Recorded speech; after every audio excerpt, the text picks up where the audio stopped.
Welcome back once again, all of my low-carb friends, and for those of you who are here for the first time, welcome. Today I have another simple keto recipe for you. Today I am going to show you how to make keto cookie butter. Now for those of you who aren't familiar with cookie butter, it basically can be used the same way as peanut butter, so therefore it makes a great alternative to peanut butter. You can use it on toast, you can use it in baking, however you would use peanut butter, you can use cookie butter. And you can make it any flavor you want, but today I'm going to specifically show you how to make it peanut butter flavored so that those of you who have nut allergies can have something that tastes and has the texture of peanut butter without worrying about any reactions. So if you want a printable version of this recipe, you can check out my website at janetsdeliciouslowcarbkitchen.com. You can find a printable version of this recipe and other goodies there for you.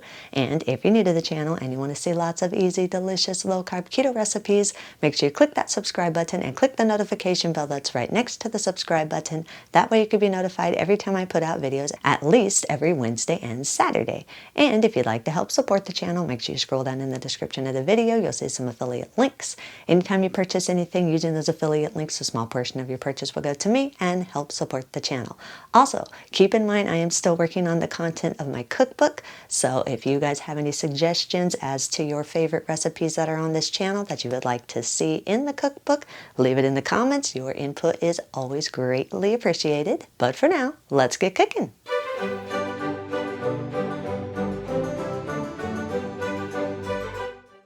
Break up 8 ounces of very firm cookies and place them into a large food processor. This is roughly about 15 to 30 cookies, all depends on what type of cookie you're using and how big the cookie is. My cookies are a little bit bigger, so mine takes only about 15.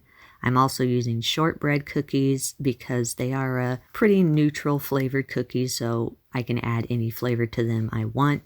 Again, you can use any type of cookie you want. Just make sure it is a firm cookie. You don't want one that has cream in it or that has anything soft in it. You want to make sure it is a firm cookie. Pulse the cookies a few times just to break them up a little bit. Then process on high for about 30 to 45 seconds or until the crumbs are very fine.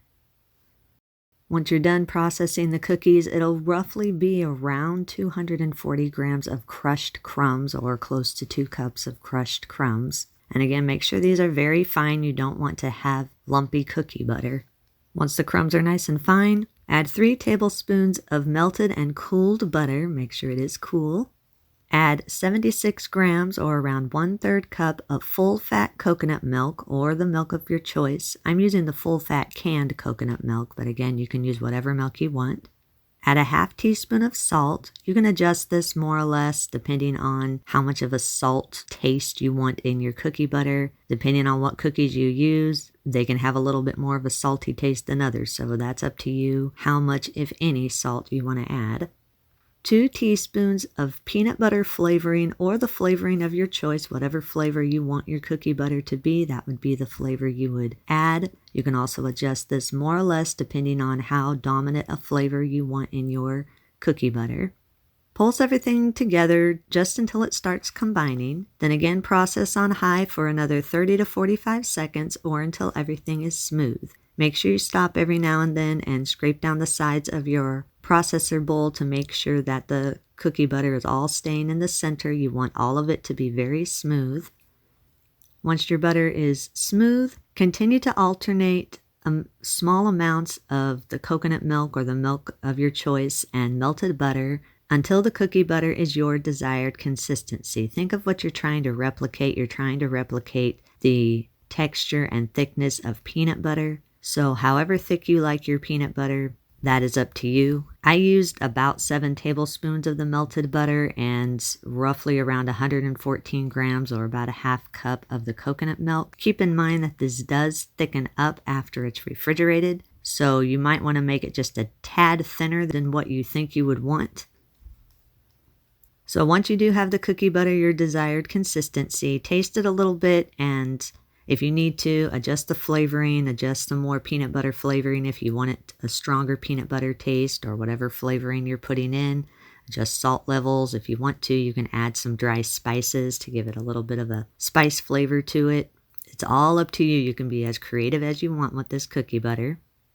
Once you have it the consistency and the taste that you want, scoop it into a mason jar or an airtight container of your choice.